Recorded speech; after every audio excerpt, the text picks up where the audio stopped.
Kingko, pikiran saya pada waktu itu tak beranikan nikah, kondisi masih honorer, wah gaji 550.000, engko tak nggo mangan we kurang, lah nek bojoku ngasih engko meteng, iki engko piye kebutuhannya? Saya sampai berpikir pusing saya. Tapi di balik itu semua ada langkah awal yang pedih dan memang saya sempat putus asa. Berapapun kekayaanmu, setinggi apapun jabatan kamu, ketika masyarakat menilaimu buruk, itu tidak ada artinya.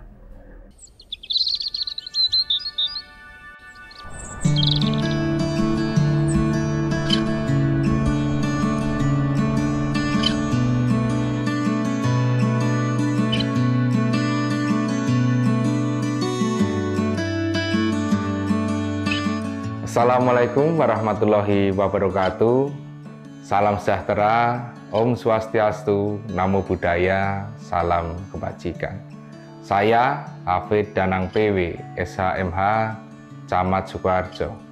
Saya ditugaskan dari pemerintah Kabupaten Sukoharjo, mulai dari PLT Camat Sukoharjo di 1 Desember tahun 2019, dan alhamdulillah kami dipercaya mengemban tugas camat definitif di September tahun 2020.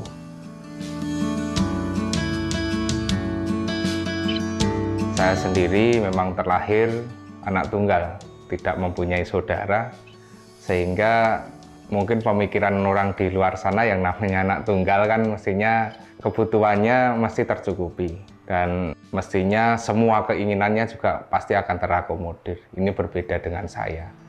Jadi bapak dan ibu walaupun dulu itu semuanya bekerja, jadi beliau itu tidak pernah memanjakan. Ini terbukti dulu waktu kami SD, saya SD dulu, ingin sepeda kayu, sepeda Haro pada waktu itu saja harus dilalui dengan usaha. Jadi tidak serta-merta ketika anaknya itu minta, "Oh, Mah, Bu, saya pengen sepeda ondel Haro." Tidak serta-merta beliau itu memberikan begitu saja. Beliau mengajarkan kami. Pada waktu itu saya ingat betul, di barat kampung ini ada kampung Jalaan. Di sana ada satu warung warga yang kecil, tapi memang sering banyak untuk nongkrong-nongkrong warga di situ. Nah, kami tiap pagi sebelum sekolah itu harus mengantarkan es ke sana. 2 termos es, nanti ditaruh, sorenya kita ambil lagi. Dan dari hasil jualan es itu nanti baru dikumpulkan itu untuk beli sepeda. Dan dari keluarga ibu ini, dari ibu kita kecil diajarkan berdagang, mulai dari dagang es kucir, es buah, sampai dengan akhirnya agak besar itu di kelas 6 SD ini kita sudah menjadi sales jamu pada waktu itu.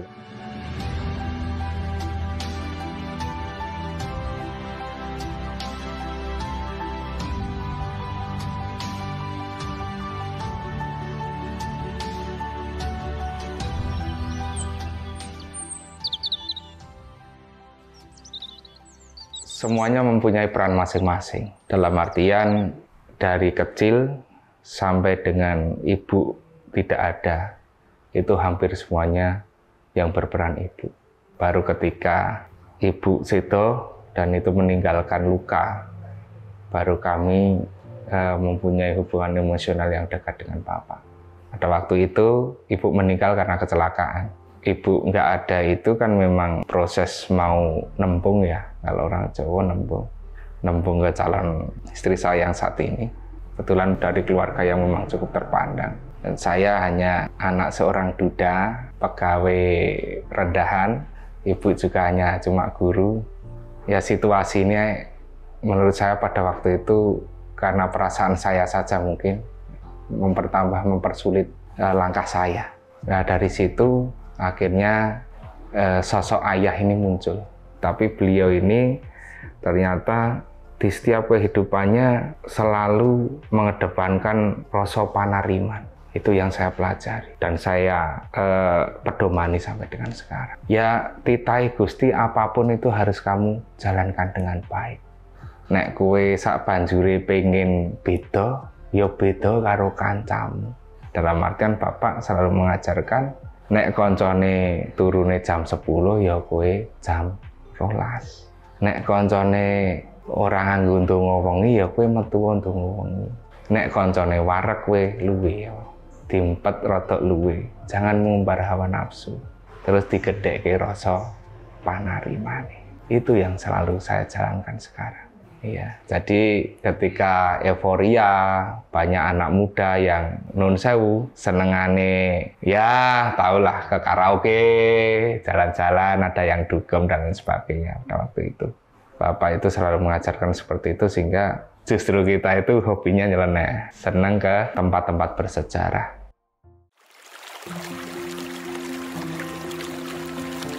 Dulu Habib itu waktu mudanya sering tirakat mendekatkan diri dengan Tuhan, yang mana untuk mencapai cita-cita supaya sukses. Sebelumnya itu saya dulu ya tirakat, dengan tirakat itu saya mendapat wangsit dan lahir anak itu nanti lagi dan hari Rebo Pon. Ternyata suara tadi bisa terlaksana dan sekarang sudah terbukti dari pembicaraan yang tidak kelihatan itu.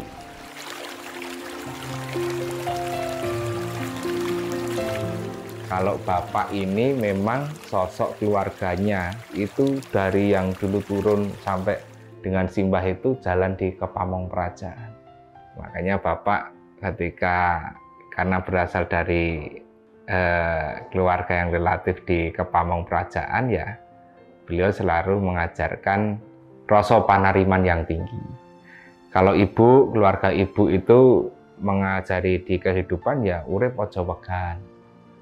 Dalam artian kita harus berdikari, kita harus berusaha, rasa gengsi. Saya sering berkunjung ke Istana Giribangun, Istana Mengadeg, ya karena saya salah satu yang tokoh-tokoh tersebut seperti Pak Harto dan Kanjeng Gusti Raden Mas Said ini menjadi salah satu tokoh untuk penyemangat saya. Intinya apa yang saya lakukan selama ini, flashback saja, muhasabah. Kita pengen tahu apa kesalahan-kesalahan kita, apa yang harus kita perbaiki dan apa yang harus kita lakukan untuk kedepannya. Karena di tempat itulah tokoh-tokoh besar dulu mempunyai ilham. Harapan kami dengan ilham yang baik, tempat yang pernah dipergunakan oleh tokoh-tokoh besar itu dengan sejarah yang baik ini, kita bisa ketularan kebaikannya.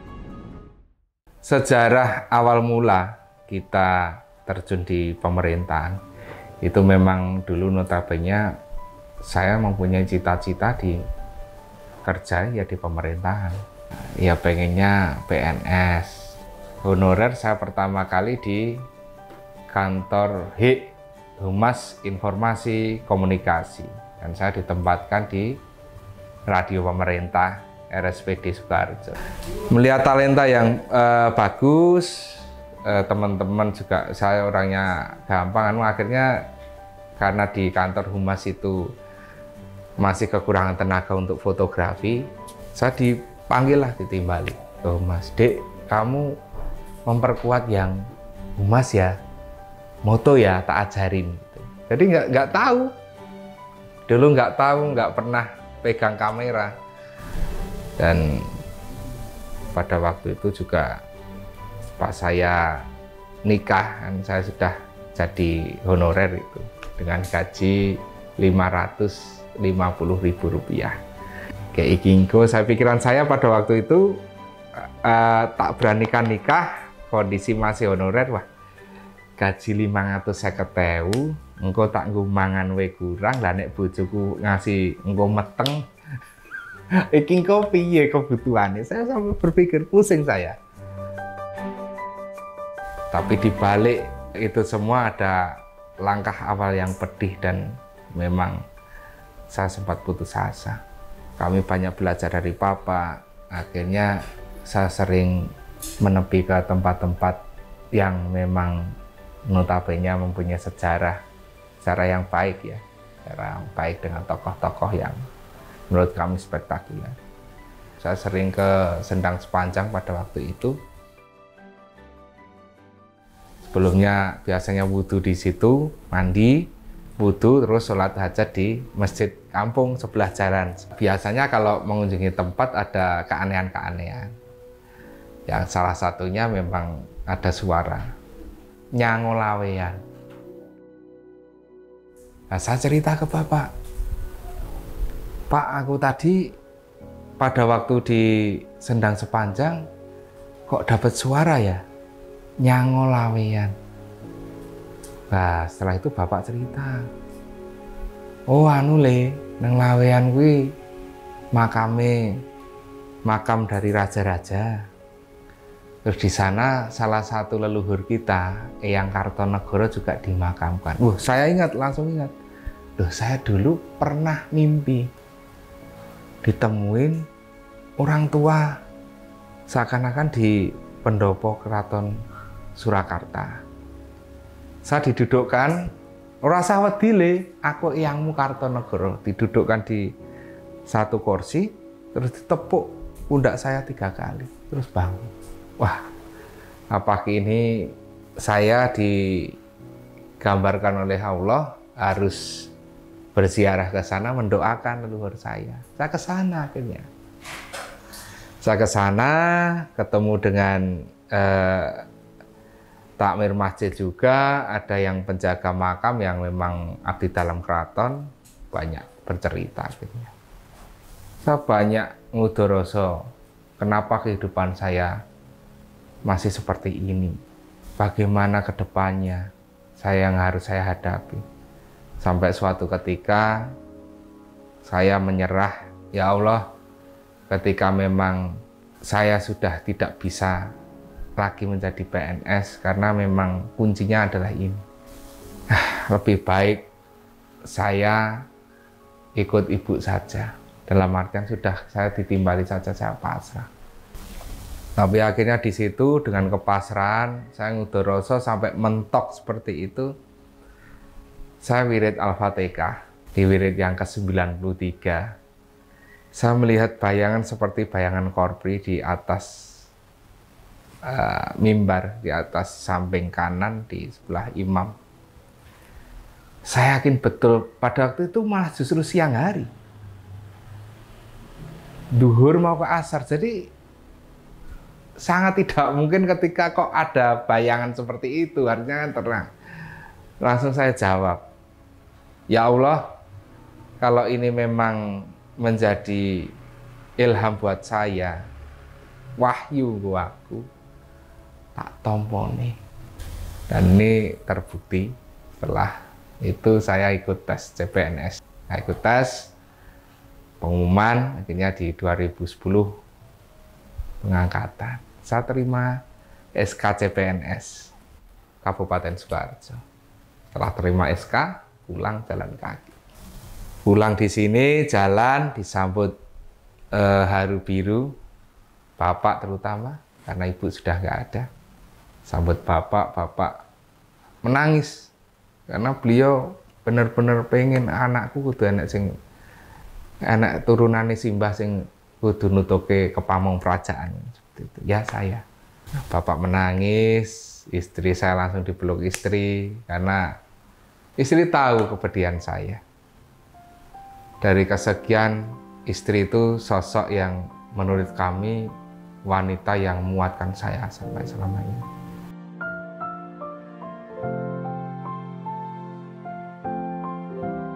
Nama saya Yulita Heni Kusumawati. Saya istri dari Bapak Ahri Danang Purnowidodo yang saat ini menjabat sebagai Camat Sukoharjo. Alhamdulillah kami dikaruniai 4 orang anak, 3 anak perempuan dan 1 anak laki-laki. Dan selama 13 tahun menikah, banyak suka dan duka yang kita lalui bersama. Pernah saat masih dalam masa sulit, beliau down hingga tak kuasa menahan air matanya.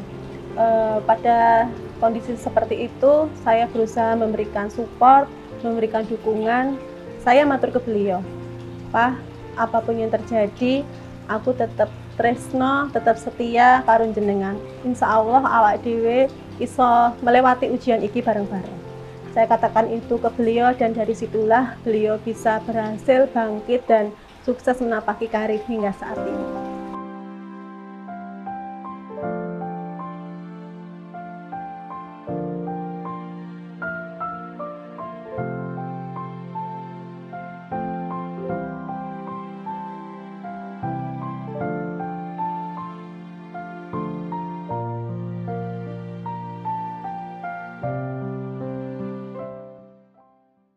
Saya diterima CPNS tahun 2010 ini di formasi Satuan Polisi Pamong Praja. Satuan Polisi Pamong Praja. Saya 4 bulan di sana. Kenapa 4 bulan ya? Ya saya termasuk orang yang nggak bisa untuk melakukan hal-hal itu. Karena saya berangkat dari pedagang. Dan waktu itu sangat betul saya harus ikut di penertiban pedagang. Saya harus menertibkan dengan salah satu pedagang pasar yang itu adalah notabene teman saya dulu. Saya sering ngobrol dengan beliau, sering gojekan dengan beliau.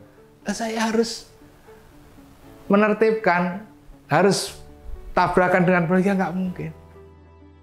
Wah, saya nggak bisa ini di sini. Saya mohon kebijaksanaan pimpinan. Alhamdulillah pada waktu itu kembali lagi Humas butuh tambahan personil untuk cover fotonya. Akhirnya saya diberikan SK untuk mutasi di Humas lagi. Pada saat itu saat yang paling teringat pada waktu berdinas di Humas itu adalah pada waktu pergantian pimpinan. Dari Pak Bambang Rianto ini beralih ke Bapak Haji Wardoyo Wijaya yang memang pada waktu itu cukup sangat susah ya, karena nilai di situ persaingan politik pada waktu itu juga tajam, sehingga karena kita melekat pimpinan ya kita terseret-seret di arus politik itu dengan incumbent yang kalah. Tapi alhamdulillah karena beliau itu orang yang mempunyai pemikiran yang besar, seiring waktu akhirnya mulai terbuka. Saya ngobrol dengan beliau. Mungkin ya karena melihat kinerja juga dibegitukan, ya tetap jalan dengan baik, tetap cover pimpinan dengan baik. Itu akan profesional kita lakukan pekerjaan. Dari koordinasi yang baik, akhirnya kedekatan dengan beliau. 3B 2 bulan saya diamanai jabatan baru, yakni di Kasubag Pemerintahan Umum pada bagian pemerintahan. Ada sedikit cerita unik di balik pengangkatan saya sebagai Kasubag Pemerintahan Umum. Jadi pada lain waktu saya sholat di Masjid Laweyan lagi. Di sana saya bernazar karena memang segala sesuatu itu dimulai dari babak baru di sana. Saya bernazar di sana, ya Allah, kalau memang ini benar nanti saya diamanai dengan jabatan yang baru, insya Allah saya akan berjalan kaki dari Laweyan menuju rumah.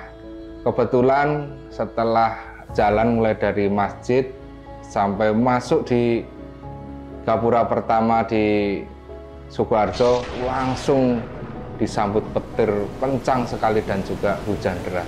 Saya jalan sampai rumah. Kebetulan jalan juga nggak persiapan, pakainya sendal jepit.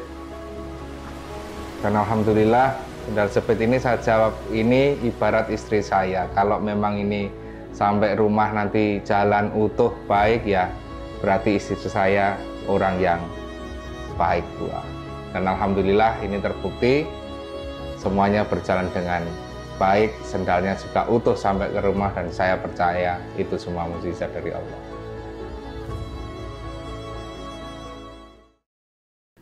Nah, aku ki wis bangun kaya ngene kok ora enek penghargaan. Liyane biasanya do entuk. Oh niku saged Bapak, saya bilang gitu. Opo iso? Siap iso. Tenanan ora? Saestu. Ya wis garapen. Saya matur pimpinan dong.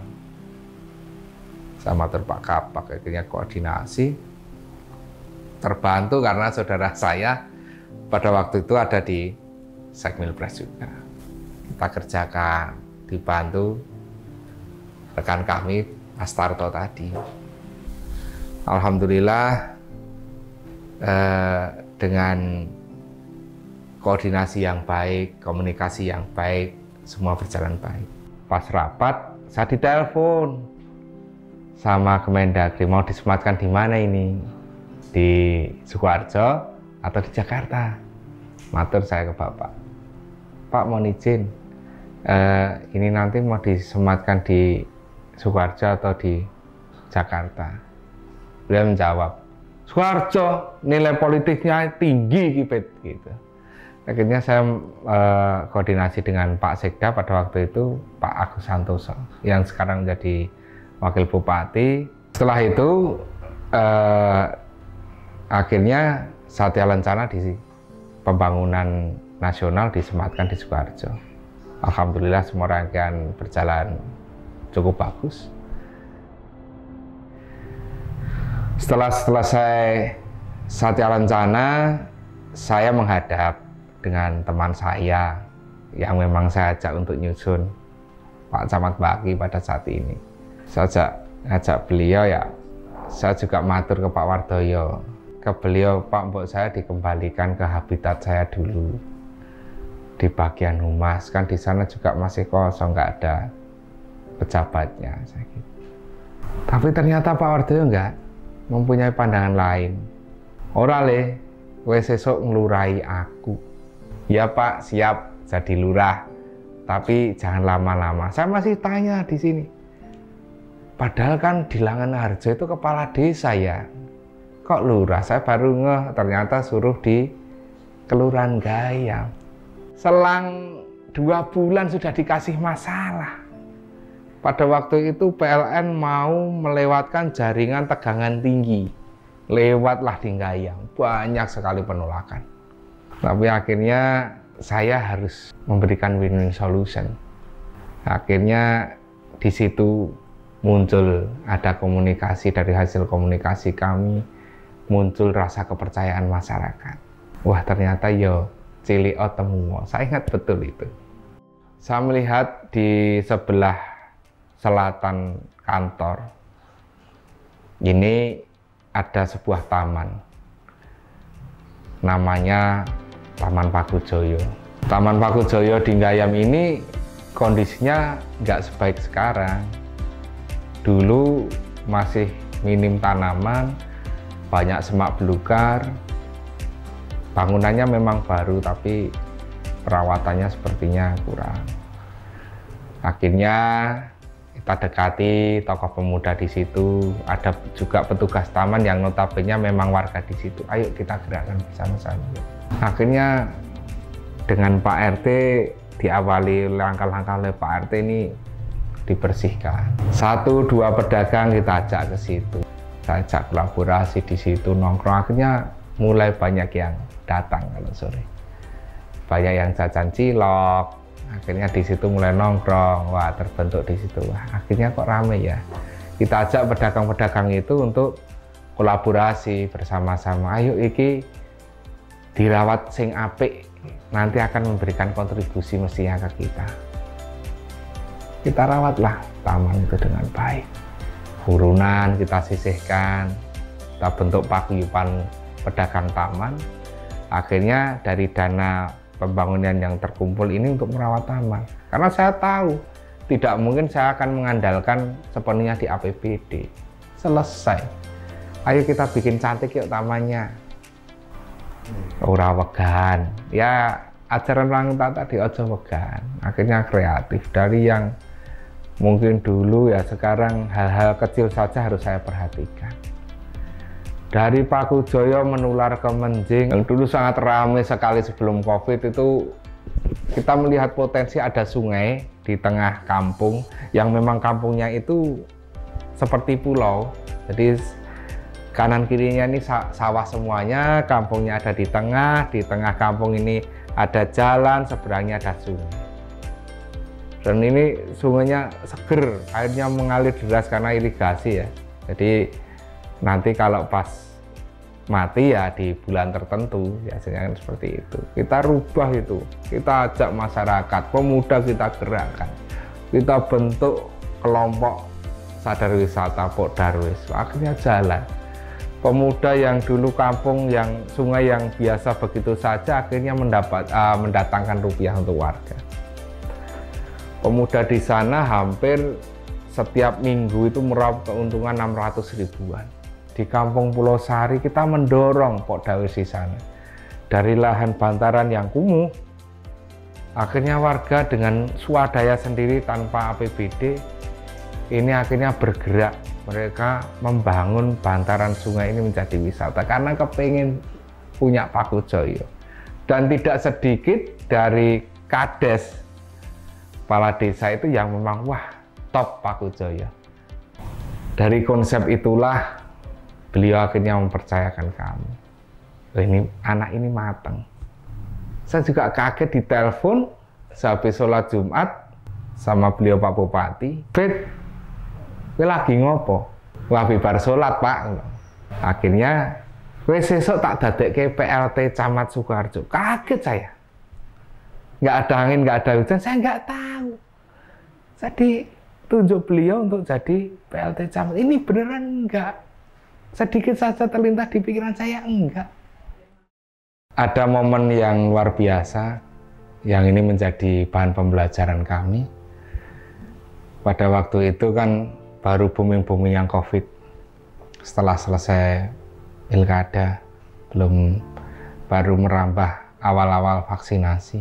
Dari kegiatan halal bihalal itu nanti menjadi pembelajaran yang luar biasa bagi kami.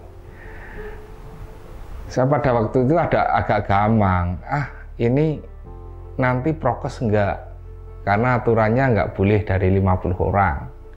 Enggak Pak, ini nanti yang diundang ini. Oke.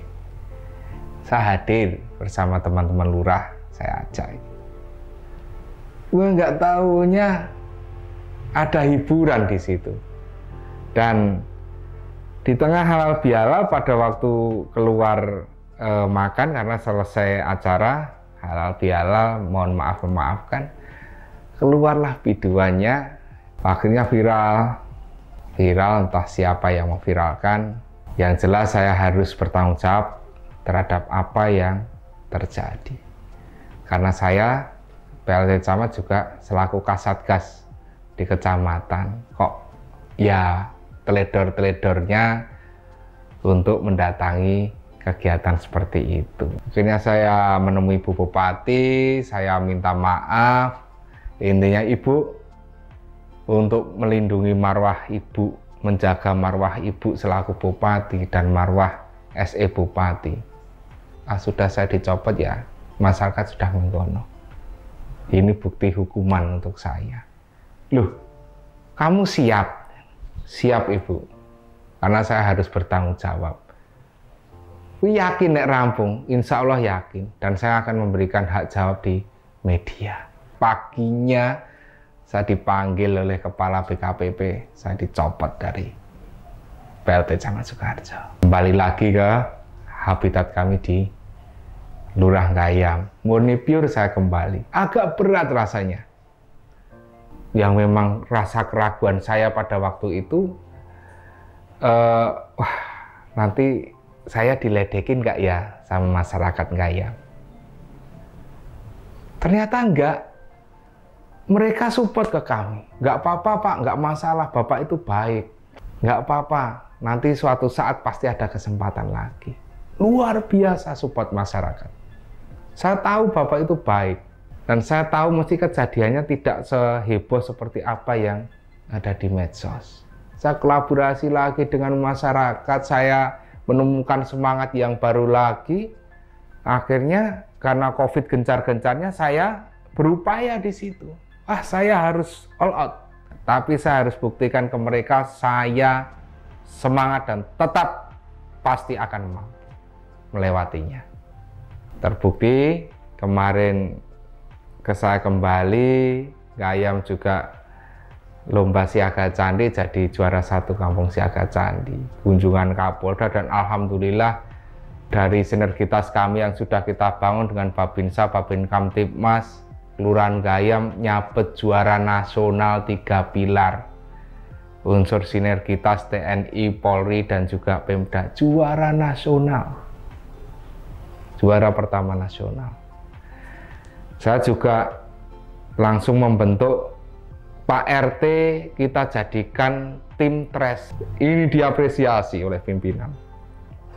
Alhamdulillah pimpinan juga ya percayalah atas, ya mungkin saya nggak seperti apa yang mereka bayangkan. Akhirnya di September 2020 saya ditetapkan dan dikembalikan lagi menjadi Camat Sukoharjo. Saya ingin dekat dengan masyarakat. Maka itu ada salah satu program kami yang sampai sekarang ini berlanjut. Bangun desa tanpa udu.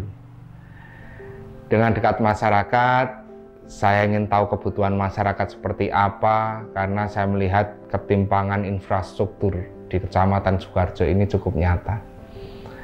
Di kelurahan-kelurahan kota seperti kemarin kita di Gayam, ini sangat berbeda jauh dengan kelurahan yang ada di sebelah barat seperti Bulaan, Kriwen, Dukuh, Sonorejo. Dan ini butuh perhatian khusus. Kolaborasi ini sangat baik dan terwujud pembangunan di Kecamatan Sukoharjo, terutama wilayah bagian barat ini sekarang sudah cukup baik. Dan tidak sedikit memang warga akhirnya mengapresiasi kinerja kami.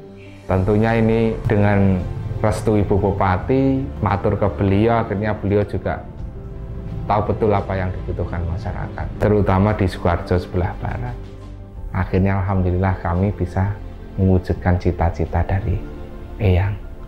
Dan ini pencapaian yang saya harus bersyukur karena bisa memberikan atau melegakan hati orang tua. Dan semoga ini menjadi amanah yang berkah untuk kami. Dan ini nanti bisa menjadi cerita anak cucu. Semoga minimal anak-anak kami juga bisa meneruskan cita-cita orang tua. Minimal sama seperti orang tuanya. Berapapun kekayaanmu, setinggi apapun jabatan kamu, ketika masyarakat menilaimu buruk, itu tidak ada artinya. Karena kita nanti setelah purna tugas, saya juga akan kembali lagi ke masyarakat. Saya bekerja sekarang untuk masyarakat dan nanti pertanggungjawaban untuk masyarakat dan Allah Subhanahu wa Ta'ala.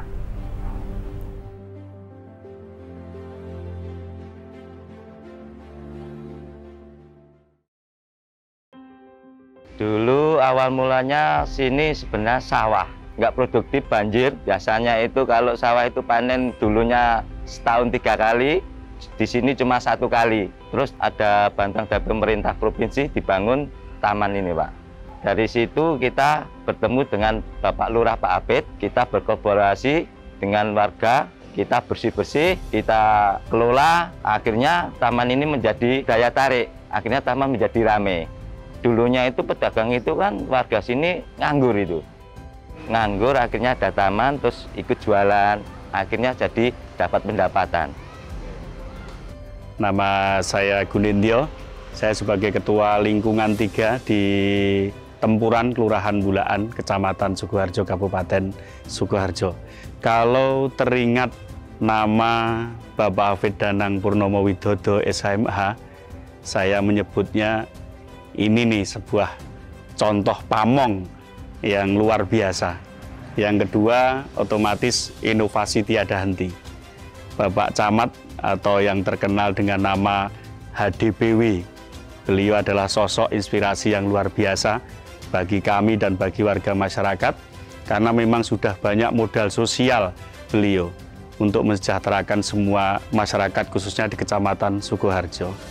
Kami warga RT 1 RW 1 Bororjo, Kelurahan Dukuh, Kecamatan Sukoharjo, Kabupaten Sukoharjo mendukung program Pak Camat untuk mensejahterakan masyarakat Kecamatan Sukoharjo, khususnya di Bororjo RT 1 RW 1. Semangat terus membangun Pak Camat. Saya warga mendukung.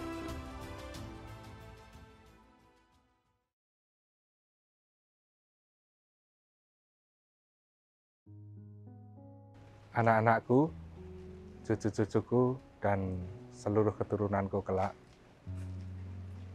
dari apa yang sudah diajarkan di depan tadi, melalui kisah Eyang, sampai dengan sekarang, ada beberapa hal yang ingin aku wariskan kepada kalian semuanya. Yang pertama, tetap menjadi pribadi manusia yang baik. Jadilah umat yang soleh dan soleha, bermanfaat untuk agama, keluarga, nusa dan bangsa. Jaga perilaku. Yang kedua, tetap menjadi manusia yang selalu menghargai waktu, disiplin waktu. Dengan disiplin waktu, insya Allah semua akan berjalan dengan tertib dan lancar. Dan muaranya, cita-citamu pasti akan tercapai. Yang ketiga, mungkin Eyang tidak banyak mewariskan ajaran. Satu ajaran yang harus kalian pegang, selalu lakukan atau jalankan ilmu titen dalam kehidupan. Belajar pada lingkungan sekitarmu. Belajarlah pada alam, karena alam dan lingkungan sekitarmu adalah guru yang sejati. Dengan Ananda, anak-anakku semuanya mempelajari ilmu titen, pasti akan berjalan dengan baik kehidupannya. Selalu menghormati jika ingin dihormati, jangan pernah menyakiti jika tidak mau disakiti. Tetap berbuat baik, menjadi pribadi yang baik, insya Allah semuanya akan tercapai cita-citamu. Tidak lepas, selalu berdoa kepada Tuhan Yang Maha Kuasa, dan ajaran leluhur kita tetap harus kita jalankan. Sekian, wassalamualaikum warahmatullahi wabarakatuh.